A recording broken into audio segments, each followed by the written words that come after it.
السلام علیکم، شہید سیالوی آپ سے مخاطب ہوں۔ پاکستانی، ہندوستانی اور بنگالی جتنے بھی مسلمان یہ اردو میں سمجھتے ہیں، وہ تمام لوگ جس ملک میں بھی نوکریاں کر رہے ہیں یا پڑھائی کر رہے ہیں، اس ویڈیو میسج کو اسی ملک کی زبان میں ٹرانسلیٹ کریں، نیچے لکھیں اس زبان میں، اور تمام مسلمانوں کے واٹس ایپ گروپس میں ویڈیو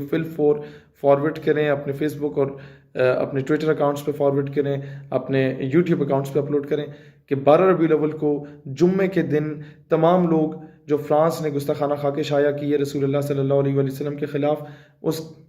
گستاخانہ خاکوں کے خلاف، فرانس کے خلاف، فرانس کی ایمبیسی کی طرف مارچ کریں۔ تمام مسلمان جمعے کی نماز پڑھ کے اور ان کی پروڈکٹس کو انہی کے منہ پہ ایمبیسی کے دے ماریں، اور پوری دنیا کو یہ میسج دیں کہ مسلمان کسی بھی قوم، خطے، قبیلے کا ہو، کسی بھی رنگ و نسب کا ہو، لیکن مسلمان جو ہے ہر اختلاف کو پس پشت رکھ کے رسول اللہ علیہ السلام کی حرمت، ان کی ناموس، ان کی ڈگنیٹی اینڈ آنر کی خاطر ایک پلیٹ فارم پہ اکٹھا ہے۔ بہت شکریہ۔ اس میسج کو کچھ گھنٹے رہ گئے ہیں، فل فور تمام واٹس ایپ گروپس میں وائرل کریں۔ بہت شکریہ۔